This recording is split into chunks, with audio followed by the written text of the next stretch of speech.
You're listening to the Financial Source podcast on YouTube. Welcome to the Financial Source podcast. This week, global markets are facing a massive tug-of-war between persistent inflation risks and increasingly uneven economic momentum.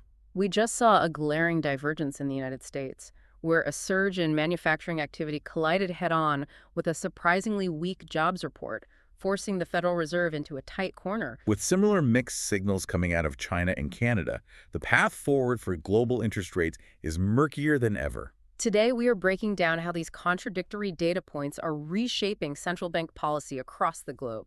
We will explore what the latest jobs and inflation figures mean for the Federal Reserve, dissect the hawkish signals from the Bank of Japan and the Reserve Bank of Australia, and preview the crucial data releases for the week ahead. Let's get into it. You know, it's genuinely wild to think that the pricing strategy for the newest iPhone could literally be the tipping point that stops the Federal Reserve from cutting interest rates this month. Wait, really? Yeah, I mean, that is the bizarre economic reality we're navigating right now. It sounds almost absurd when you frame it that way, but that single hardware price hike from Apple, it's actually a major factor driving core goods inflation expectations right now, isn't it? It is, yeah. It highlights just how concentrated and honestly distorted certain parts of the economy have become. We're really no longer looking at a unified economic picture here. Right. I mean, the best way I can make sense of the U.S. economy right now is to think of it like a hybrid car, where the two internal systems have completely stopped communicating with each other. Oh, that's a good way to put it. Yeah, so the electric motor, which in this case represents, artificial intelligence, data centers, defense spending, that motor is drawing massive power. It's running red hot and driving up the overall temperature. But then you have the gas engine, which represents everyday service jobs and standard consumer spending, and that part is actively sputtering out. It's flashing a low fuel warning. Right, and the problem is the Federal Reserve only has one pedal to control both of these entirely different systems. Exactly. Just one pedal. That's a much more accurate mechanism for understanding the current friction, I think. When you look at the recent manufacturing data, you see that electric motor running hot. Yeah, because the manufacturing index shot up to, 55.6? Yep, 55.6, which is its highest level since May 2022. But the critical context here is what is actually driving that expansion. Right. This isn't a surge driven by everyday consumers buying, washing machines or new patio furniture. It is deeply structural, capital-intensive investment. Because things like defense contracts and those hyperscale data centers, they're largely immune to the Federal Reserve's interest rate hikes, right? They absolutely are. I mean, those sectors are funded by massive government budgets or just the giant cash reserves of mega-cap tech companies. They honestly don't care if borrowing costs are sitting at 5.5%. They really don't. Yeah. And because that specific demand is so aggressive, it's putting immense upward pressure on raw material costs. Like the prices paid index hitting 71.1. Exactly. The prices paid for inputs like steel and aluminum are just surging. And that's compounded by global tariffs and supply chain bottlenecks stemming from the conflict in the Middle East. Wow. So you have this concentrated boom that is basically exporting inflation into the broader economy, even while the average consumer's capacity to absorb those price hikes is diminishing. Which brings us right to the gas engine sputtering out, right? The labor market. Yeah, the jobs data. Because going into this latest jobs report, I think most people assumed we were still sort of coasting on the momentum from earlier in the summer, but the floor essentially fell out. It really did. It was a shock. We didn't just miss the expectation of adding 91,000 jobs. The economy actually shed 23,000 jobs. And worse than that, the previous months were revised downward by over 103,000. Oh, wow. So that summer strength was basically an illusion. Pretty much, yeah. And the internal mechanics of that jobs contraction tell an even more concerning story. We saw a significant drop in government payrolls, down 53,000. Though, to be fair, a portion of that can be attributed to, a seasonal anomaly in education at the end of the school year, right? Right, that's true. But the much more telling metric is the drop of 40,000 jobs in leisure and hospitality. Because hospitality is entirely reliant on discretionary spending? Exactly. If families are pulling back on hotel stays and dining out, that tells you their credit cards are maxed and wage growth, which I think softened to 3.2%, just isn't keeping up with the cost of living. Furthermore, when you combine a contracting service sector with an unemployment rate ticking up to 4.1%, you get a consumer base that is highly sensitive to interest rates. Yeah, they're feeling it. They are feeling the full weight of the Federal Reserve's restrictive policy, unlike the tech and defense sectors we just mentioned. So I want to pause here and just pose a question to you, the listener. If you were sitting on the Federal Reserve Board right now, how do you handle this? It's a tough spot. Do you cut rates to rescue the stalling labor market and provide some relief to everyday consumers? Or do you hold rates high because those capital-intensive sectors are still driving up the cost of raw materials? It kind of feels like a completely impossible mandate.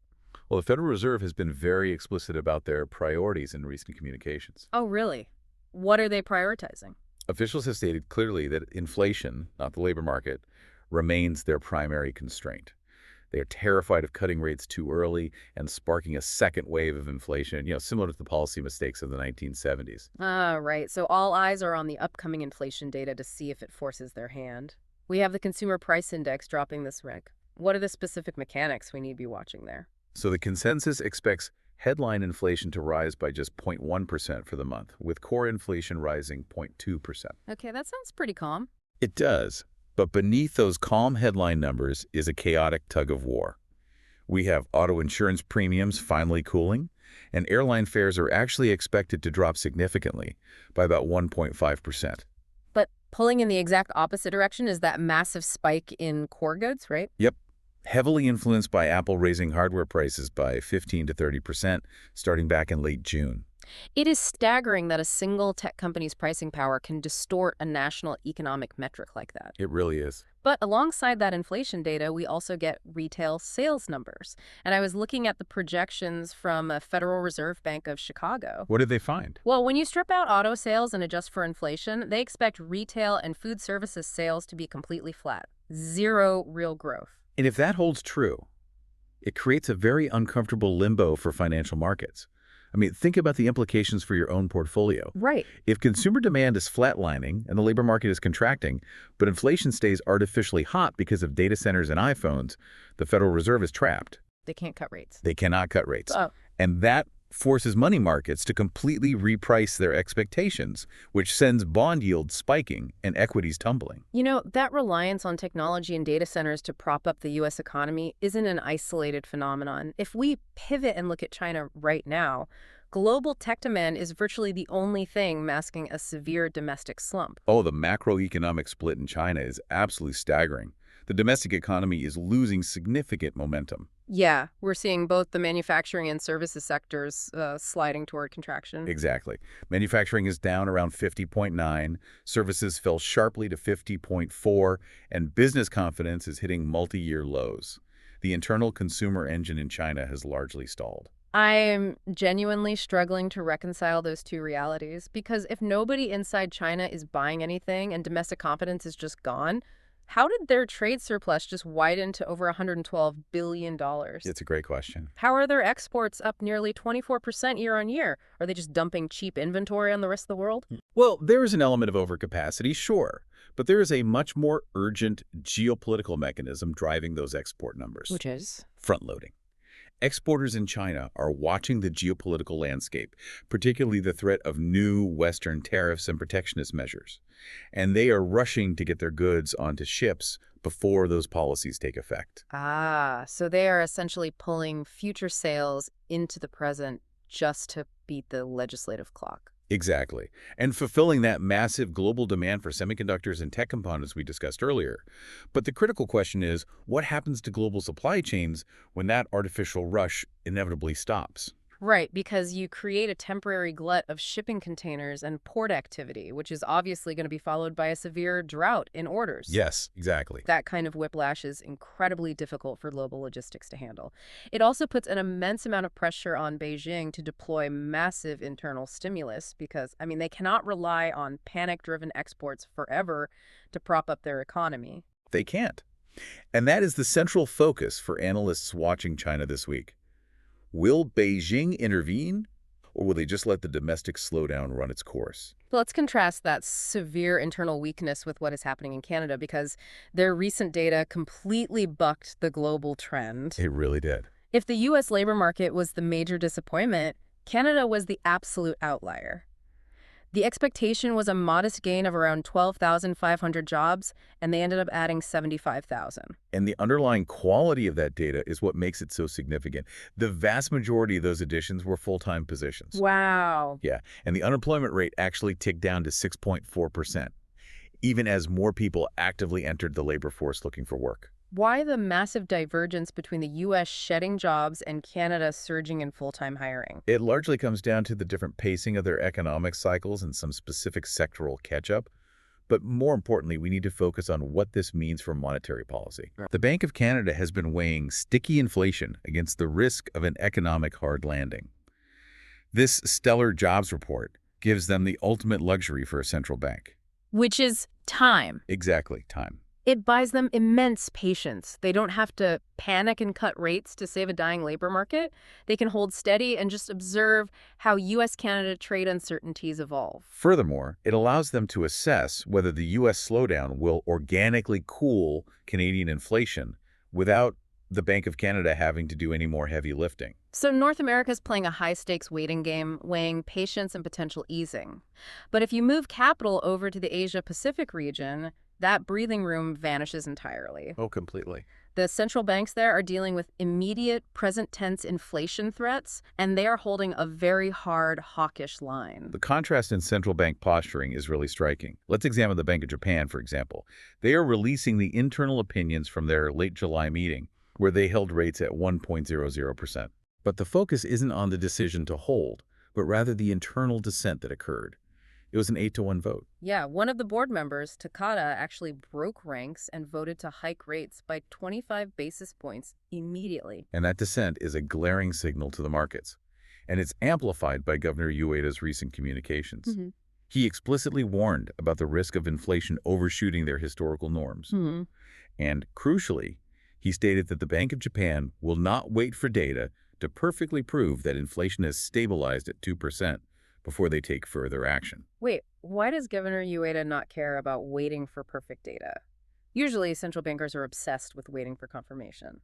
You really have to view it through the lens of Japan's specific economic history. They have spent decades fighting a deeply entrenched deflationary mindset, where consumers delay purchases because they expect things to be cheaper tomorrow. Ah, I see. So if inflation violently overshoots now, it shatters that psychology and replaces it with an inflationary spiral that the Bank of Japan is historically unequipped to fight. So they are acting preemptively to prevent a new, dangerous paradigm from taking root, which is why they upgraded their growth forecast for 2026 and 2027. Exactly. They're aggressively guarding against falling behind the curve. Okay, so Japan is on high alert for tightening, but then we look at the Reserve Bank of Australia, and I sort of have to push back on the prevailing narrative here. Okay, let's hear it. The markets are pricing in a 99% probability that they will hold their cash rate at 4.35%.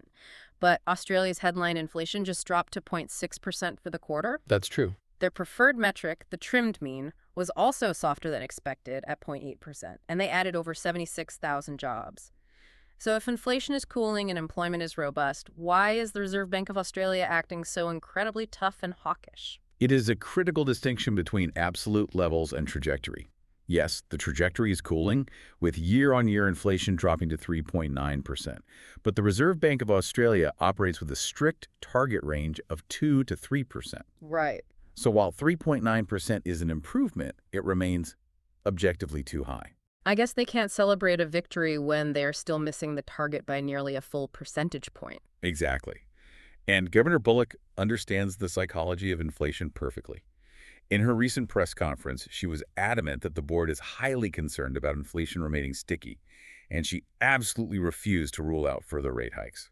She almost has to sound hawkish to keep the market's expectations anchored. Like, if she even hints at a victory lap, businesses might feel emboldened to start raising prices again. Precisely. She is keeping the weapon on the table so she doesn't actually have to use it. And the mechanism here is vital for anyone watching global capital flows. If the Federal Reserve in the U.S. is signaling a potential easing cycle, while the Bank of Japan and the Reserve Bank of Australia are actively threatening further hikes. The yield differentials between those nations will narrow dramatically. Exactly. That triggers massive shifts in currency markets, pulling capital out of the U.S. dollar and driving it into the Japanese yen or the Aussie dollar. It is all interconnected. To round out this global picture, let's look at the United Kingdom to see if this loss of economic momentum in the service sectors is a universal trend. The upcoming UK data might provide the final puzzle piece. We are anticipating the UK's second quarter preliminary growth numbers.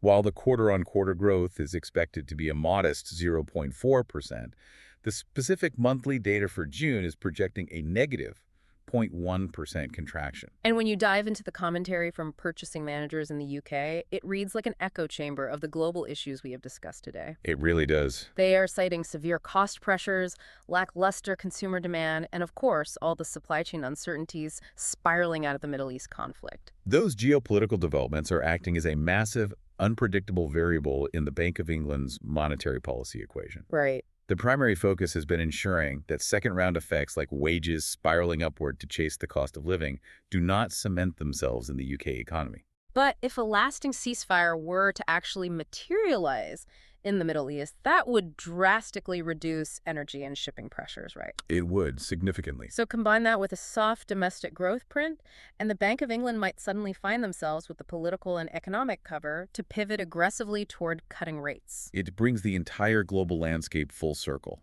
Whether we are analyzing the roaring capital-heavy manufacturing sector colliding with stalled service jobs in the U.S., or the export-driven but domestically hollow economy in China.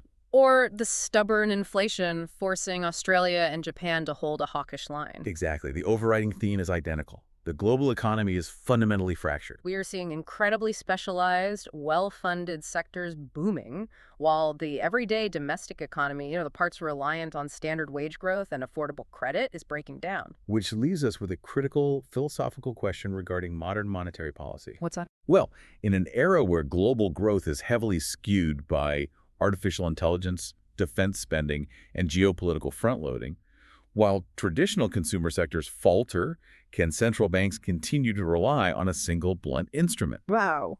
Can a national interest rate effectively manage a fractured, multi-tiered economy? Or are we asking a monetary sledgehammer to perform delicate surgery? Yeah, if the engine needs cooling but the gas tank needs filling, the policy pedals we have relied on for the last 50 years simply aren't wired for this new machine. Thanks for listening to the Financial Source Podcast. We appreciate you tuning in as we navigate these complex market dynamics. Join us again next time for more insights. We will catch you in the next one.